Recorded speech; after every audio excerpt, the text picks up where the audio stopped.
3 things that work with it, but we'll go over the 2, which is the sympathetic and the parasympathetic. You also have the enteric, which is your gut. Don't worry about that one quite yet, although it's just as equally as important. Our sympathetic nervous system is designed for mobilizing energy. Your head can put you into a very sympathetic state, just thinking about things, overthinking shit. So when you're on the line and you're overthinking or being critical of what it is you're doing, you're actually putting yourself into a heightened sympathetic state where it is an impossibility to learn. You cannot learn in a survival situation. It is only when you come out of that situation and you come into more parasympathetic tone that you actually have the ability to learn. That is why most people struggle to learn, because they can't actually take themselves out of that loop. Make sense? Cool. Wrists, circles, 5 forward, 5 back. Try and articulate it without having to move those elbows or those shoulders. It'll be a little difficult, but this is a good way. We started this yesterday and we're doing it today. We'll probably do it tomorrow because it's great for you getting familiar with your joints. Your joints are your friends for the rest of your life. Go to the elbows. As soon as those joints stop working in the way that they were designed, shit starts to shut down. Just as many people die from being immobile as any other disease. In fact, most diseases are associated with a metabolic disorder that is due to lack of movement. Shoulders, as soon as you've got the elbows. In fact, most diseases today, dis-ease is a byproduct of metabolic dysfunction. That means the shit you shove in your mouth and the lack of movement or the lack of physical activity is what is killing you. Breathing is directly tied to all of that. It's not going to solve your problems, but head, 5 big circles.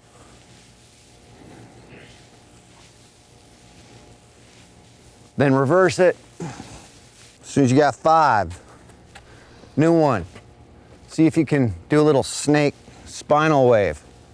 So I'll come forward with my chin, then my chest, then my hips. And I'm just trying to do a little bit of a snake movement with my spine. I'm moving my spine. Go 10. It'll feel weird, but your spine will thank you.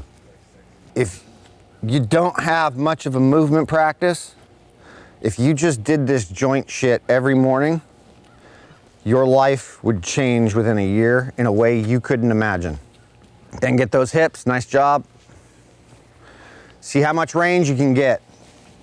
Try and find that whole loop. You got a ball and socket in that hip. Then go the opposite direction. And then once you've got 5 and 5 each side, switch. Go to the other ankle. Is it necessary to breathe out of your mouth doing this? If it is, then do so. If it is not necessary, stop doing it. We want to get you to a point to at least 80% of what you're doing, even under physical load. Physical activity is nasal breathing. Wonderful. Dead hang. Just hang. Deep inhale, relaxed exhale, keep hanging. Just hang. Once you've got 5 breaths, lean forward, hands to the ground. Walk out. 5 breaths from the top of a push-up. See how slow you can make them and go all the way in, all the way out. No push-ups, no push-ups, just inhale. Exhale for 5. Then once you have 5, walk your hands out as far as you comfortably can and give yourself 5 more breaths. Draw your belly in when you do that. Try not to put your hips up in the air. Once you have 5, walk your hands back to underneath your shoulders. Take your right foot, step through and have a seat. Left hand on the ground, left leg steps through, behind me, and I come up. Squat back down, right hand down. Left hand comes up, right hand stays down, right knee back, stand up. Left hand stays down, right hand up, step back with that left leg. Right hand down. Right knee goes back. We come up, stand. Pretty easy, yeah? You're gonna get familiar with this. Are we doing this today? Let's go to the top of the hill. Walk or jog, for those that can.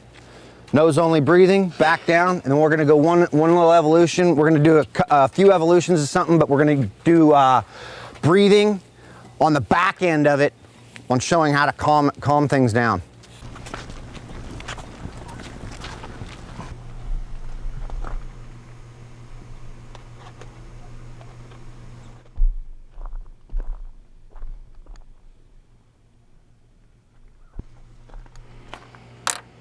Okay, have a seat back on the ground on the deck.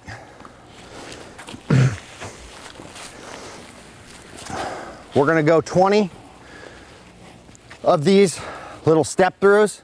1 is going through your right leg and your left leg, okay? Make sense? So, if I'm down, right?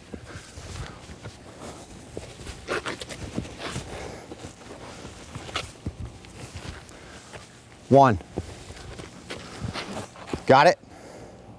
Let's go 20.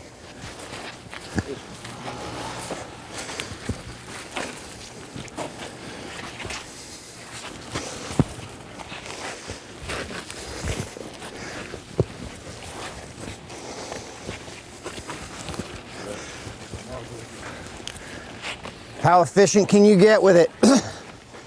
Keep going.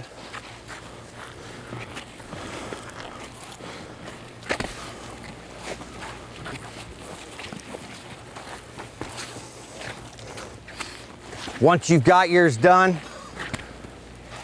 come over to this side. Okay, if running's a problem, you're gonna squat, okay? If running is not a problem, run as best you can. You're going to do 4 laps, all the way down, 1, 2, 3, finish on 4. When you get back on 4, take 5 deep mouth breaths, okay? Try not to mouth breathe through the 4 laps. As soon as you get back, we're gonna go, 5 deep mouth breaths, right? Intentionally. Then, 7 nose, mouth.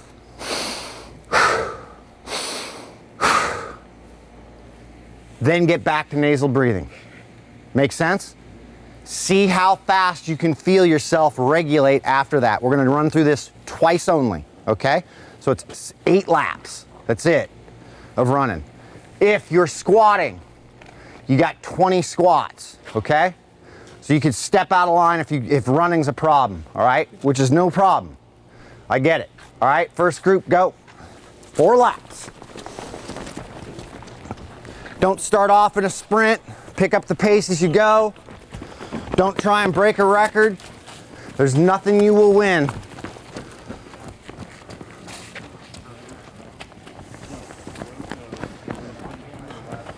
No, nose breathe on this. Yeah. If you can. If you can. If mouth breathing has to kick in, let it kick in.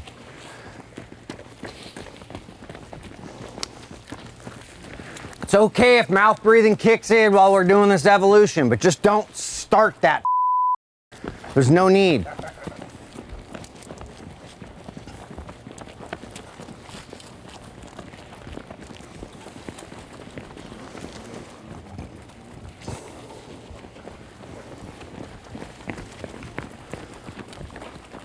Next person goes.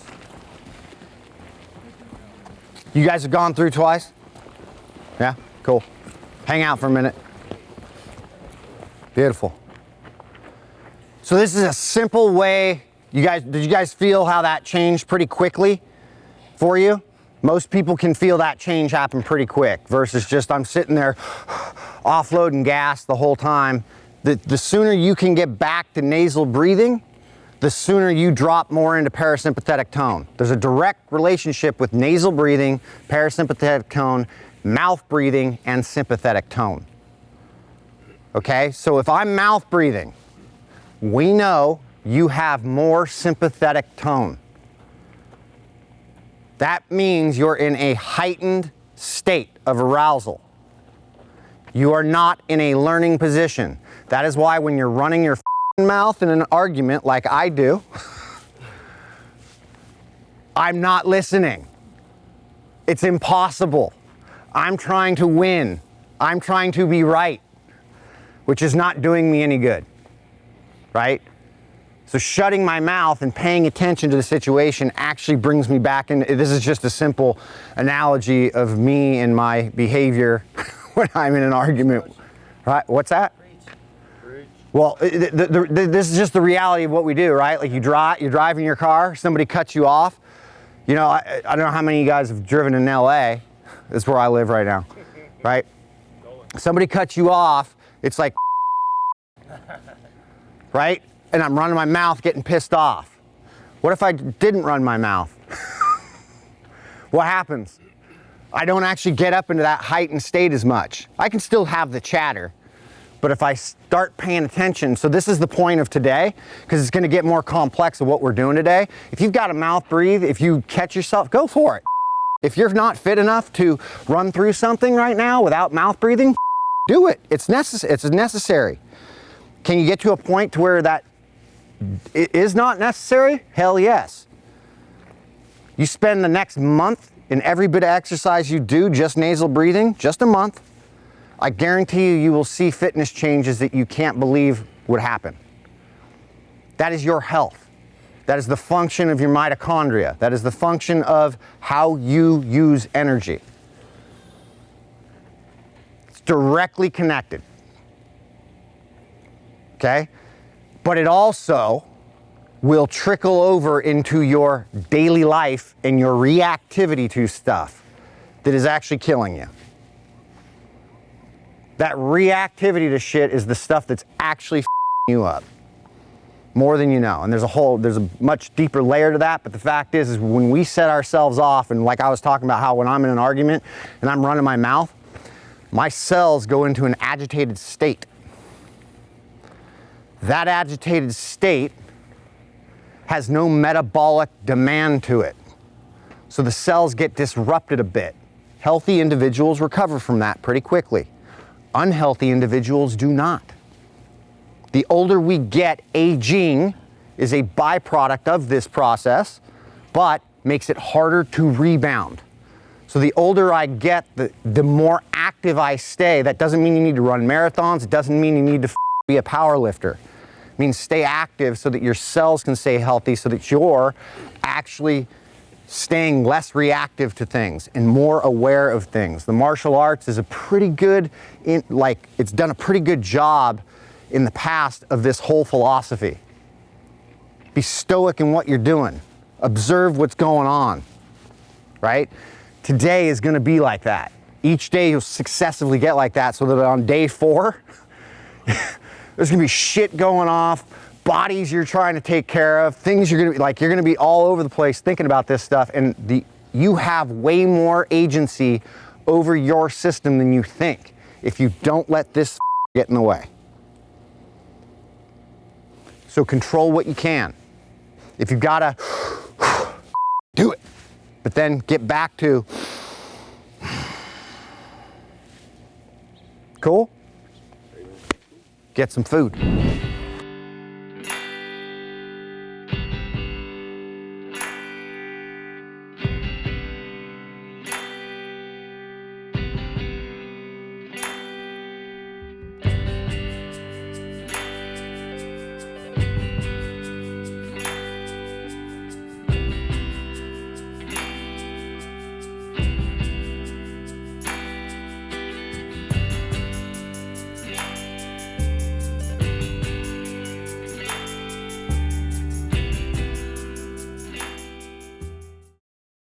Industry focuses on the door, and that's where all their weight is, and they show all the bolts and corner bolts and all this stuff. You cannot pry these open.